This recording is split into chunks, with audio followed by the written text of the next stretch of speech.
Merci beaucoup Théva.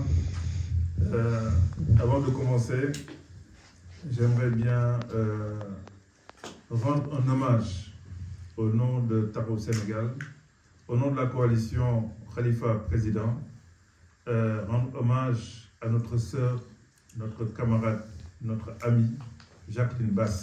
Merci.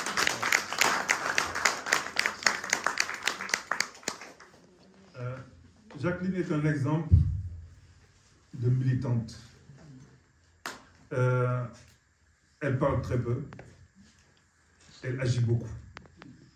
Jacqueline, c'est une personne qui amène des éléments concrets dans ce que nous construisons. Et tous les jours, nous la découvrons et nous la découvrons avec émerveillement. Jacqueline est une fierté, elle est une fierté pour nous qui militons avec elle. Et au-delà de nous, elle est présidente d'une association et ces gens partagent la même fierté. Et je voudrais aussi que ces enfants qui souffrent de l'absence de leur mère, qu'ils sachent que la générosité de leur mère est une générosité exemplaire et motive énormément de personnes. Applaudissez.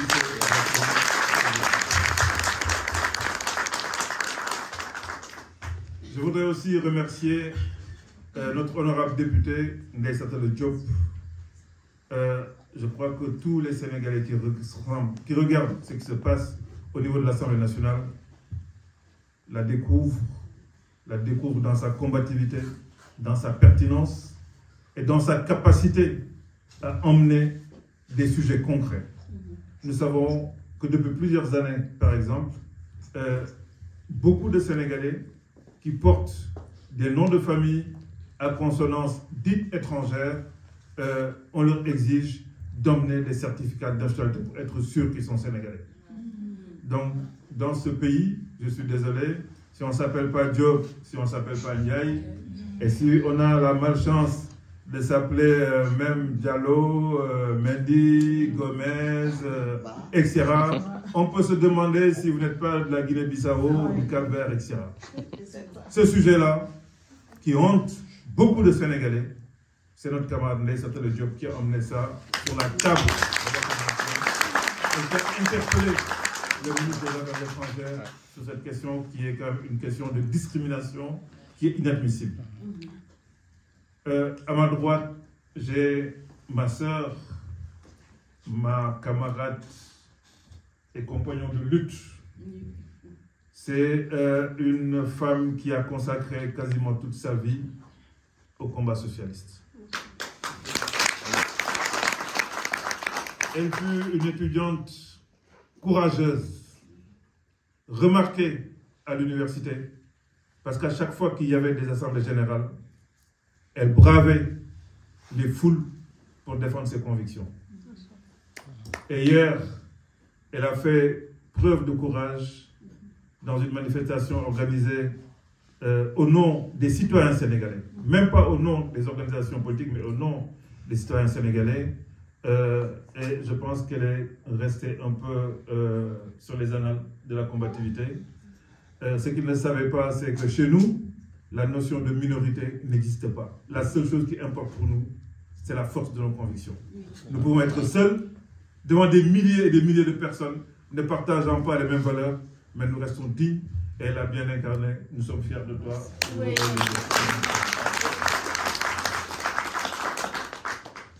Ensuite, je voudrais remercier tous les gens qui se sont déplacés. Aujourd'hui, c'est dimanche, on est en hiver, il fait froid, il pleut. Vous avez abandonné vos familles, abandonné vos maisons. Vous avez bravé ce mauvais temps pour venir témoigner l'amitié et la considération que vous avez vis-à-vis de Jacqueline. Mais aussi, vous êtes venus partager avec nous ce qui préoccupe tout le monde, c'est la situation de notre cher Sénégal. On peut avoir la nationalité française, vivre ici pendant des décennies et des décennies, mais notre mère patrie s'appelle le Sénégal. Et tout ce qui se passe au Sénégal, nous le vivons difficilement et nous le vivons même de manière plus difficile que ceux qui sont restés au pays, parce que l'éloignement fait qu'il y a un effet zoom qui aggrave les choses, mais à chaque fois que les gens sont en difficulté, ils se retournent vers nous pour nous demander de l'aide. Et ce qui se passe dans ce pays n'est pas une fierté pour nous. Depuis quelques jours, comme l'a dit Teva, nous sommes interpellés dans nos lieux de travail, dans nos cercles d'amitié, avec la même question, qu'est-ce qui se passe chez vous? Mais chez nous, c'est un pays qui s'appelle le Sénégal et c'est le pays de Léopold Sédar Senghor. C'est un tout petit pays qui a eu de très grands hommes et de très grandes femmes. C'est un pays où la fierté et la dignité, l'honneur sont des valeurs que nous nous transmettons de génération en génération.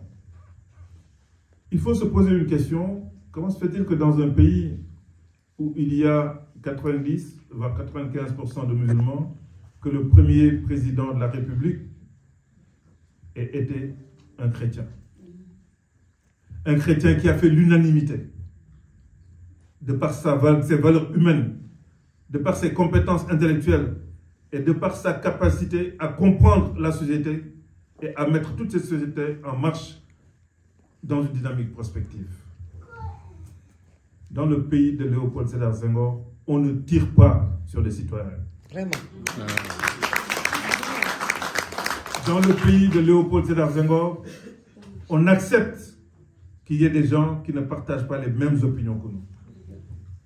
Dans le pays de Léopold Sédar Senghor, les gens sont chrétiens quand ils sont à l'église, musulmans quand ils sont dans leur mosquée. Quand ils sortent, ils appartiennent au même quartier, ils appartiennent aux mêmes familles et on partage tous les mêmes valeurs. Je le dis très souvent, le Ngalaf n'existe nulle part sur terre, ça n'existe qu'au Sénégal. Et nous en sommes fiers. Cet esprit de fraternité, c'est ce qui fonde aujourd'hui le choix que nous avons fait vis-à-vis d'un homme qui aujourd'hui est l'héritier vivant de Léopold Sédar Senghor, et il s'agit de Khalifa Ababacar Sall.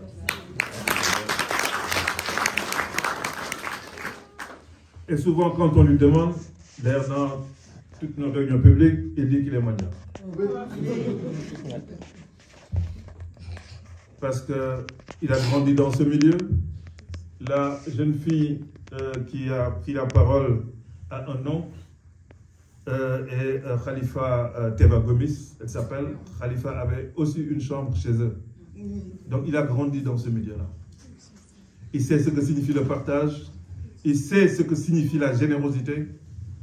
Et ce que nous voulons, nous, c'est que ce pays soit uni. Il y a deux éléments qui sont extrêmement importants dans un pays. Je le dis très souvent et je ne me lasse pas de le répéter. C'est la notion de nation et la notion d'État. Quand il n'y a pas de nation, quand il n'y a pas d'État, tout ce que vous construisez, ce sont des châteaux de sable. Les infrastructures qu'il y avait en Libye, en Syrie, en Irak, le Sénégal n'avait pas 10% de ces infrastructures. Aujourd'hui, ce sont des vastes champs de ruines. Pourquoi? Parce qu'il n'y avait pas de nation, il n'y avait pas d'État. Or, depuis 2000, depuis qu'Abdoulaye Wade est arrivé au pouvoir, puis Macky Sall, la nation sénégalaise n'a pas arrêté de compter ses fissures. Abdoulaye Wade est venu et a emmené des éléments de considération religieuse et confrérique au Sénégal. Sous le président Léopold Sédar Senghor, sous les socialistes, jamais il ne nous est arrivé de voir quelqu'un nommé à un poste de responsabilité où les gens se posent la question à quelle religion il appartient ou à quelle confrérie il appartient. La question était toujours de savoir si la personne était capable de faire le job ou non. Compétence. Et quand Macky Sall est arrivé, il en a rajouté une autre couche, c'est la couche ethnique. Pour la première fois au Sénégal, les gens ont commencé à se poser des questions quand on nomme quelqu'un à un poste, de quelle ethnie il fait partie. Or, et ça il faut le remarquer, la région qui a le plus souffert du régime de Macky Sall, c'est le Fouta. Les Alpulaar sont fatigués. Il a pris un certain nombre de choses qu'il a essayé de distiller à des personnes appartenant à la même communauté. Et les Sénégalais se sont dit, il est en train de servir son ethnie. À tort ou à raison. Et c'est sous Macky Sall que les gens ont commencé à voir, à chaque fois qu'il y avait un conseil des ministres, à regarder les gens qui étaient nommés, quels sont leurs noms de famille. Est-ce que c'était des Diallo, des Kane, des Si, etc. Jamais les gens ne se sont posé ces questions-là. En le disant, moi, ma mère s'appelle Diallo, et je suis très fier de porter aussi du sang alpulaar, mais ça, ce n'est pas le Sénégal. Le Sénégal, c'est le Sénégal de tout le monde. C'est le Sénégal où chacun doit avoir sa place. C'est le Sénégal où chacun doit avoir un avenir. Et ce sont les socialistes qui ont mis en place une école véritablement nationale. Il y a beaucoup de gens qui sont arrivés à certaines stations, des gens qui ont eu à occuper de très grandes responsabilités au niveau national et international, mais qui sont venus de familles modestes, voire de familles très pauvres. Parce qu'on a toujours eu le souci de faire en sorte que l'école soit nationale et qu'il y ait une égalité de chance, avec les maigres moyens qu'on avait. Et nous avons laissé en héritage à ce pays des générations d'élite de rang mondial. On a vu le numéro 1 de l'UNESCO être un Sénégalais, Amadou Mahtar Mbow, le numéro 1 de la FAO être un Sénégalais. On a vu le numéro 1 au niveau des Nations Unies en ce qui concerne les droits de l'homme être un Sénégalais, etc., etc. Donc vous pouvez aller dans toutes les grandes entreprises ici en France, vous trouverez des jeunes Sénégalais ou des Sénégalais qui sont déjà passés là-bas et qui ont laissé leur marque. Ça, c'est le fruit de l'école que les socialistes ont bâti dans ce pays. Sous les socialistes, l'État, nous l'avons créé et l'État était une structure organisée. On trouvait des gens très compétents, formés dans les différentes écoles, qui occupaient des responsabilités au niveau de l'État sénégalais. Les fonctionnaires sénégalais ont toujours été respectés à travers le monde. Il faut demander aux experts du FMI, de la Banque mondiale, des Nations Unies, etc., qui venaient au Sénégal. Ils retrouvaient en face d'eux des gens qui étaient extrêmement compétents. Quand Abdoulaye Wade est arrivé au pouvoir, il a créé des agences. Dans tous les ministères, partout où il y avait de l'argent, ils ont sorti l'argent, ils ont mis ça dans les agences, et les agences, ils les ont confiées à des militants. Voilà pourquoi l'État sénégalais a des problèmes. Et quand Macky Sall est arrivé au pouvoir, il a fait exactement la même chose. Il a multiplié le nombre d'agences. Partout où il y a de l'argent, ils ont sorti ça, ils l'ont donné à ces agences. Ils ont mis des hommes politiques là-bas juste pour se partager les sous. Donc notre projet, nous, est de rompre avec ces pratiques qui sont des pratiques de notre âge. Le projet de Khalifa Ababacar Sall, c'est de mettre l'être humain au centre de toutes les politiques. Ça veut dire qu'à chaque fois qu'on aura à prendre une décision, quelle qu'elle puisse être, c'est toujours de nous poser une question. Cette décision, quel est l'impact que ça aura sur l'être humain? À quoi cela sert-il de construire des routes, des autoroutes, des ponts, si à côté, il y a des gens qui meurent de faim, des femmes qui accouchent sur des charrettes tirées par des ânes, des élèves qui sont dans des abris provisoires où il y a des serpents. Donc nous, notre projet est un projet de rupture par rapport à ces pratiques qui sont des pratiques d'autocélébration. Ce que ces gens-là cherchent, c'est qu'on dise, ils ont construit ceci, ils ont construit cela. Et les êtres humains, quelle est leur place? C'est comme aujourd'hui le père de famille ou la mère de famille qui ne nourrit pas ses enfants, qui ne s'occupe pas de sa santé et qui passe son temps à construire des balcons, des jardins, alors qu'il y a des gens qui souffrent à l'intérieur de la maison. Donc, notre politique, nous, c'est d'avoir aussi une rupture sur ce plan-là. Notre politique, c'est aussi de faire en sorte que toutes les fissures qu'il y a au niveau de la nation, que ces fissures-là soient enlevées de manière définitive, que des problèmes de religion, des problèmes d'ethnie, des problèmes de confrérie ne soient plus des problèmes qu'on pose au Sénégal. Parce que c'est une honte.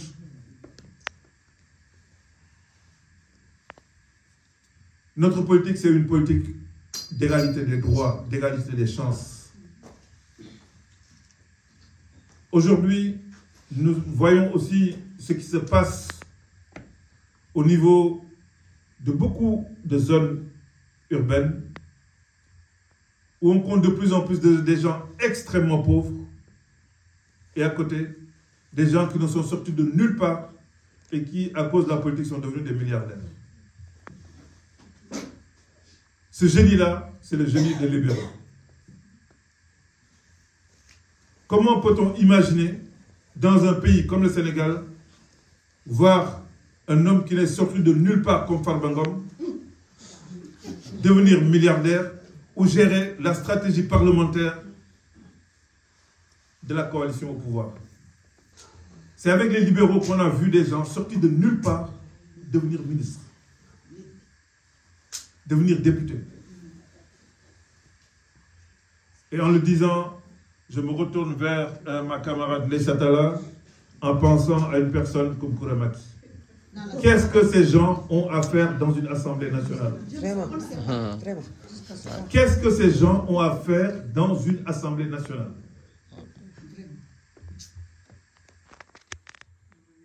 Quand on va dans les ambassades, dans les consulats, des fois on trouve des gens, on ne sait pas d'où est-ce qu'ils viennent. Et un jour, on a posé la question au président Ablaïwad en disant il y a beaucoup de Sénégalais qui se plaignent des gens que vous nommez au niveau des ambassades, des consulats. Et il avait répondu, c'est quoi être ambassadeur? Ben, si je veux mon chauffeur, je le nomme ambassadeur. Ça, c'est un manque de patriotisme. C'est de l'irresponsabilité. Donc, ce que nous voulons, c'est de revenir aux véritables valeurs. D'abord, il y a Wolof pour nous dire Wolof. Qui est le social ici? Si nous avons qui ministre, nous avons un ministre. Si nous avons qui député, nous avons un député. Si nous avons qui chauffeur ou ministre, nous avons un chauffeur parmi les chauffeurs. Cette notion d'exemplarité a disparu au Sénégal. Aujourd'hui, ce qui a accéléré le phénomène de la transhumance, c'est que faire de la politique est un moyen de s'enrichir aujourd'hui. Tu n'as rien fait, tu n'as aucune formation, tu n'as aucune crédibilité, personne ne te connaît, mais parce que tout simplement, tu sais très bien cirer les pompes du chef et lui dire tu es Dieu, tu es Dieu, tu es Dieu, ben s'il veut, il fait de toi un milliardaire. Nous ne sommes pas les seuls à vouloir la rupture, mais la différence entre nous et les autres, c'est que notre projet est basé sur une expérience d'État. Khalifa Ababacar Sall, comme l'a dit notre camarade Yami, a été député, ministre, maire de Dakar, président de l'association des maires et élus d'Afrique, vice-président des maires et élus du monde, secrétaire général de l'association internationale des maires francophones. Vous ne l'entendez jamais parler de détails. Et je dis très souvent qu'il est aussi extrêmement difficile d'être avec un homme comme Khalifa Sall, parce que même quand il doit se défendre, il dit que ce n'est pas important. Ce qu'il faut savoir aussi, c'est que le programme de Khalifa Sall, ce n'est pas un programme qui vient du ciel, c'est un programme qu'il a construit avec les Sénégalais. Il est allé dans les coins et les recoins du Sénégal pour discuter avec les pêcheurs, avec les agriculteurs, avec la jeunesse, avec des ouvriers, avec des chômeurs, pour savoir quels étaient leurs problèmes et quelles étaient les solutions qu'ils pensaient. Donc nous avons co-construit un programme populaire avec les Sénégalais. Nous avons voulu aussi revisiter les conclusions des assises nationales pour faire en sorte qu'il y ait dans ce pays un État qui soit un État de droit, un État efficace. Donc voilà les éléments que je voulais partager avec vous. Je vous remercie de votre présence et s'il y a des interventions ou des questions, donc nous restons à votre disposition. Merci beaucoup.